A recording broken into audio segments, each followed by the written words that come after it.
Hello, and thank you for joining me. Okay, so the subject I'm going to be covering here, I've probably touched on before, but I do believe it's very important and it's very noticeable these days.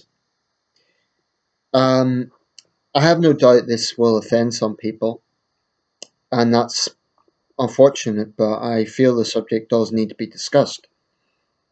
I want to talk about a particular type of left wing person and their curious relationship to how they view Islam, the religion of Islam. This is something that's been very noticeable in recent years. Um, as we've seen the spread and the rise of pan-Islamism, we have also seen, in tangent with that, a rise of what is affectionately known as the regressive left. Now, I don't throw out insults for the fun of it. Regressive left is a loaded term, and it is the thing is, it's an adjective. Regressive, to go backward, to be the opposite of progressive. But I do believe it is a very apt term to describe these people. I don't believe it's an ad hominem attack. It's not attacking someone's appearance or anything like that. But I do believe it's a valid adjective to describe the sort of mentality that I'm thinking of here. And there have been people, respected individuals like Majid Nawaz, who have used the term.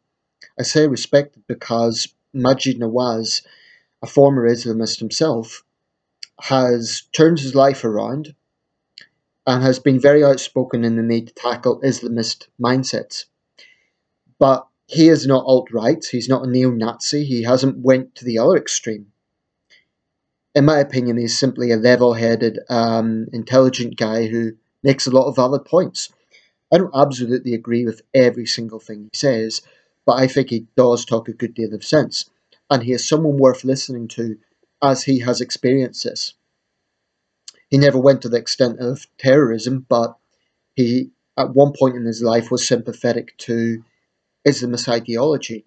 In fact, he said that one of the things that drove him to that was the far right, because it made him feel like he stood out, he had to belong to something, among other reasons. But there's others like Ed Hussein, whose book I'm currently reading, The Islamist, really testifies to some of the things that are going on here. What I want to really talk about is the contradiction that this particular type of left-wing thinker has. And arguably it isn't exclusive to the left. There may even be someone on the right who are politically correct enough to endorse this mentality. Regressive right, arguably, might well be a concept out there as well. But what I want to focus on is that if we consider traditional left-wing progressive values, what are those things? I spoke earlier in my video about Labour Day, about workers' rights and all that sort of thing. That would certainly be one of them. Gender equality is something that they would really put a big emphasis on, i.e. feminism and these sort of ideas. Gay rights is another one. So really providing a voice for people they would believe to be historically have suffered discrimination and oppression. So you would think there was a consistency in that. Now, you can't escape the irony that when certain left-wing people go out of their way to downplay the problems within Islam, there is an inherent contradiction in, for example, saying, we demand gay rights, stop being Islamophobic. Well, wait a second, in many Islamic countries, it is a crime punishable by death to even be gay. That's not even to mention what Islamic State does to them, to gay people. And, everyone agrees Islamic State is a vicious terrorist organization. But I'm not talking about terrorism. I'm talking about mainstream Islamic society here. And the constant mantra that we hear of how well Islam treats women, well, consider this. In many Islamic countries, if a woman's a victim of rape, she is charged with adultery. This is not to say that there are not examples of human rights abuses going on in predominantly Christian countries, certainly in parts of Africa. It's not to say that there are not. I always make this point because there's always whataboutery, right? So whenever you talk about the problems within Islam, inevitably what comes up is, oh, but what about this? What about that? So what I would contend is, yes, you get extremism in every religion. For example, there has been Muslims killed in India over false allegations that they've exported cattle and so on. That's awful. I condemn it.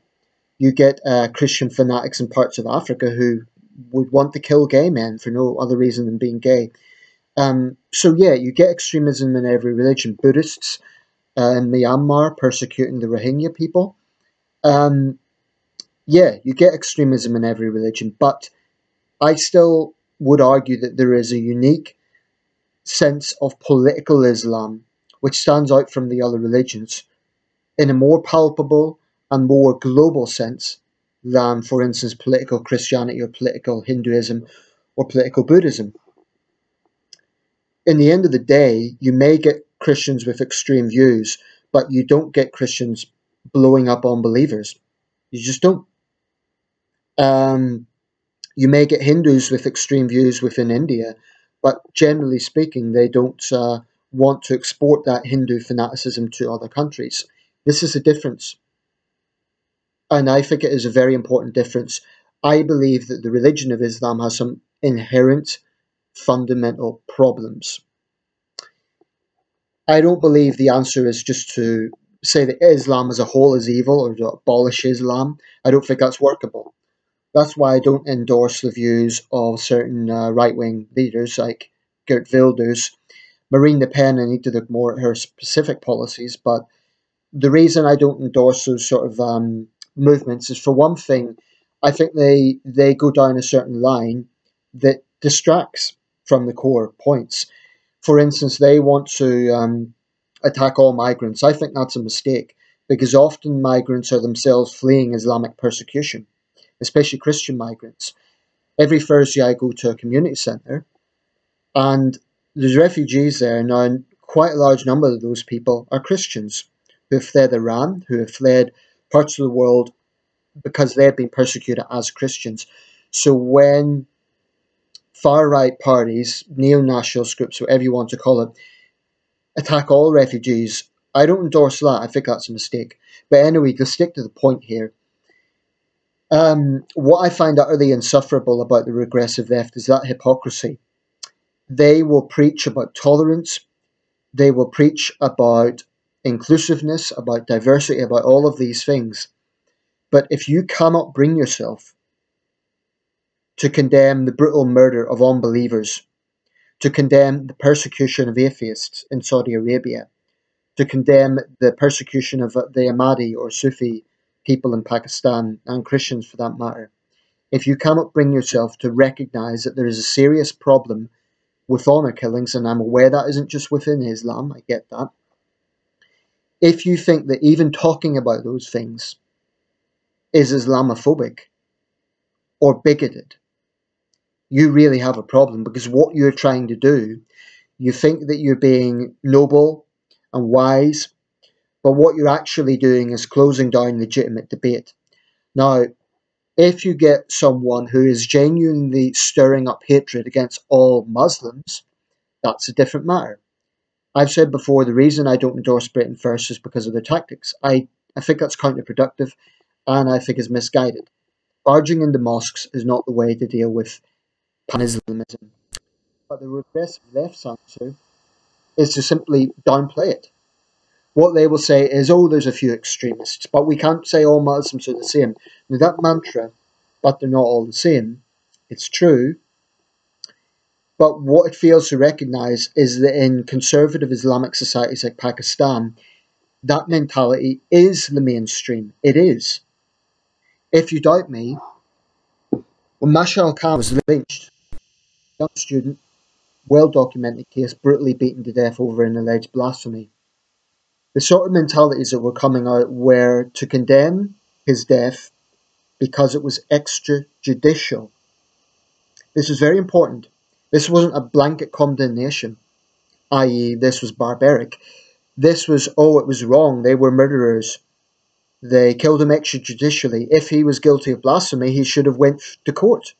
So in other words, they would be perfectly okay with Mashal Khan being executed, judicially speaking. I could say that's the rule of law in Pakistan, but that is very telling. This is the mainstream opinion in Pakistan. It is a minority in Pakistan who believes that the blasphemy laws are wrong in the first place.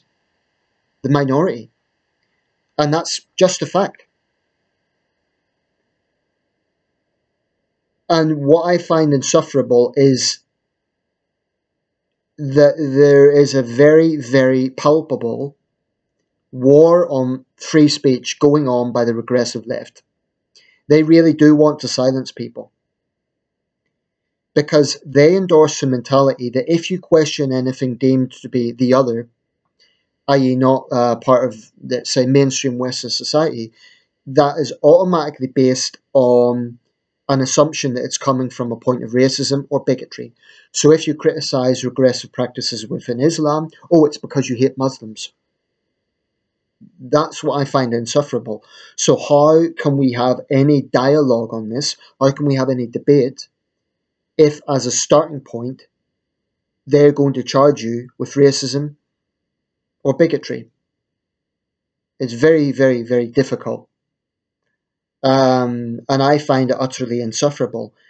I mean, I cannot fathom why a group of gay men would hold up a placard saying "Stop Islamophobia," knowing full well what happens to gay men in parts of the Islamic world. So it's this flirtation that the regressive left have had with Islam that is very, very strange. But maybe it's not that strange because it comes down to virtue signaling. Anything that this faction of the left, and I keep emphasizing it's not the entire left. I don't want to be lazy and just say, oh, all left-wing people think like this, because that isn't the case. I mean, Majid Nawaz, for instance, wouldn't describe himself as a conservative. He has views that would definitely be seen as liberal. In fact, he stood for the Liberal Democrats. On the Liberal Democrats, and I'll just mention this because it comes into this, they're a good example. They are very outspoken on a lot of important issues. That's fine, that's great. But why are they not on the front line of being vocal on the problem of Islamist ideology? Because this is not just about terrorism. I understand the argument that, okay, a terrorist kills 6 people in London, why do we give that so much focus? Because far more people die in road accidents and from smoking, etc. But the issue is, you can't compare, for example, a terrorist attack to, let's say, a road accident. A road accident is a tragic accident. A terrorist attack has an ideology behind it that is actually in society. Now, the vast majority of British Muslims are obviously not terrorists. That goes without saying. But when you ask important questions about, for example, how should apostates be treated,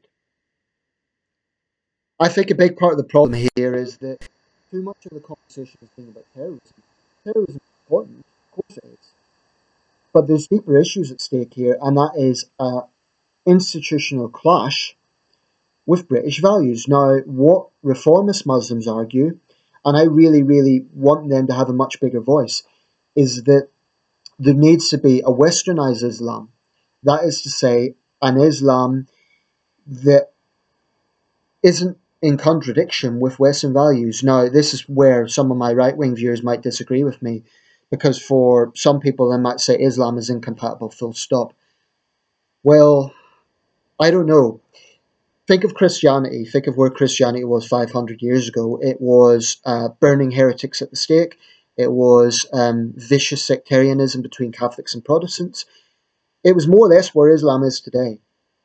Martin Luther came along.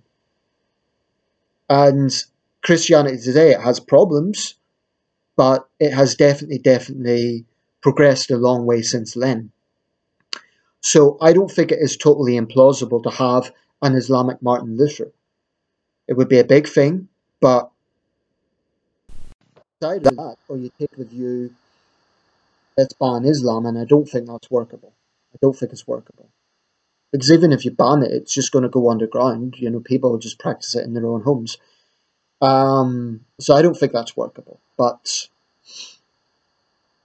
what I do find insufferable about these people on the left is that any view that differentiates from their own, even a little bit, they automatically assume that you're pandering to the far right. You hate Muslims. Here's the thing, in my own personal life, I know Muslims. And whether people believe that or not, I really couldn't care less. It is the truth. I know people who are intelligent, open-minded, decent people who believe strongly in human rights, and they're Muslims. And they would probably agree with a lot of what I am saying. So I don't think the problem here is necessarily Islam as a whole, but there is a fundamental, regressive, ultra-conservative attitude within Islam. And this is absolutely the case.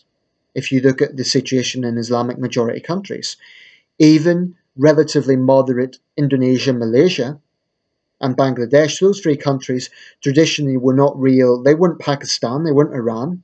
But we're even starting to see a sinister theocratic path going down those countries, and it's troubling. I think the way to combat racism against Muslims is by firstly acknowledging that actually there is a problem. You don't solve a problem by trying to sweep it under the carpet. The reason why populist right-wing groups get traction, partly, frankly, it is understandable. Because when you have situations like the Rotherham abuse scandal, now the police and the local council and the authorities did not act from a fear of being deemed to be racist. This is a fact. And it is regressive, left, useful idiot morons, and I make no apology for being blunt about this, that frankly prevent justice. In fact, they, I would argue, are probably a bigger problem than Islamists themselves. Islamists are honest.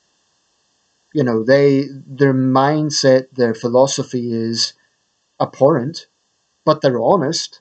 What you see is what you get. It's a bit like the neo-Nazi skinheads in the 80s. They were white supremacists and they were what they were. They were despicable, but they were what they were. You know, you got what it said on the tin. Same with Islamists. Islamists rant and rave and they make no secret of the fact they hate Jews and women and gay people and unbelievers and all the rest of it. They are what they are. In my opinion, the regressive left are potentially a bigger problem, not because they're terrorists, but because they are acting as apologists for this mindset. And I find it so unfortunate and frustrating. This is why populist right-wing movements get traction, and they just can't understand it. They think it's a sudden reaction. Oh, people are going to wake up and decide to hate all Muslims. I have no doubt there are genuine bigots among those groups that really do hate all Muslims.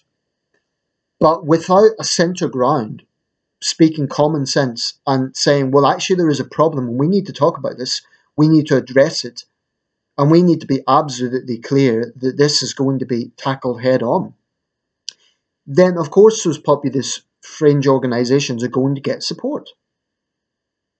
I don't want to see the far right, the neo-nationalist factions get into power. I believe they're a problem, and I don't want to see them get power. But until centrists start speaking out, it's going to happen. And when I look at, for example, the Democrats, I see yet another political party that's only interested in virtue signalling, being politically correct, and not acknowledging these problems. I put it to them, I've mentioned this before, I put it to them, their response was generic. Oh, we condemn all extremism. That's a lazy answer. My question was specifically about Islamic extremism, about Islamist ideology. Their response was generic. That's not good enough. I wasn't asking about a generic sort of situation. That's one of the main reasons why I will not endorse the Liberal Democrats today. I believe there are people in the party that know this is a problem. In fact, I would argue there's people in every political party that want to speak out, but the culture of political correctness is such that it is very difficult. And it is these idiots on the regressive left that just have their head buried in the sand. They just don't want to acknowledge what is obvious, that there is a fundamental problem within Islam.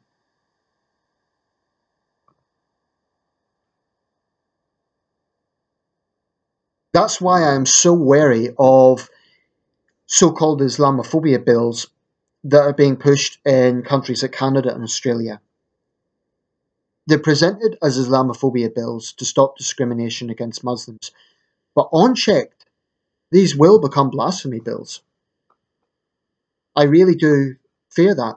I really hope I'm wrong, but there is a track record with this.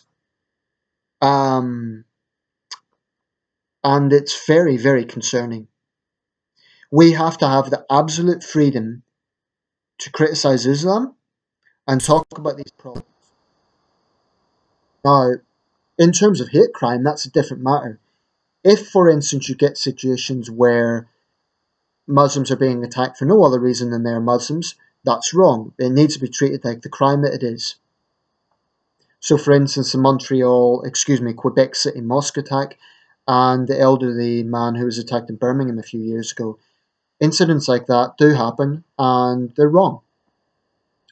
But we also have to be cautious as to what we believe. There is a lot of things floating around the media that sometimes turn out to be fraudulent. Now, there have been cases of young Muslim women claiming to have been attacked and having their hijab ripped off, only for those cases later to transpire to be false. That's a really big problem. So all sources need to be checked. And media, of course, has a big role to play in this. So when they do these sort of virtue signaling stunts, clickbait nonsense, like when you have, oh, a lone Muslim woman stands up to far right thugs and things like this, you have to look a little bit deeper into the background. Sometimes it is what it is, but sometimes they're not showing the whole story. And the way that the media reports left-wing, right-wing clashes is utterly pathetic. Like I say, I am not aligned with Britain First or the EDL or anything like that. But not so long ago I can't remember if it was London or Birmingham, I think it was London, there was a clash between the EDL and Antifa and the far left crowd. The independent, shoddy journalism, they claimed that the EDL people came with balaclavas on, except that it was the Antifa that was wearing balaclavas. Now, it's not that I have much sympathy with, I'm not Fico or poor EDL being misunderstood, but it is very, very important that we hear the truth. And for a national newspaper to deliberately, that made me very angry. Because then people were saying, oh, they're hypocrites, they want ban, etc. And they're covering their faces. But it wasn't them, it was the Antifa people that were covering their faces. So it is very, very important that we check all sources. This also applies to far-right sources. So don't automatically believe everything you see on a neo-national source.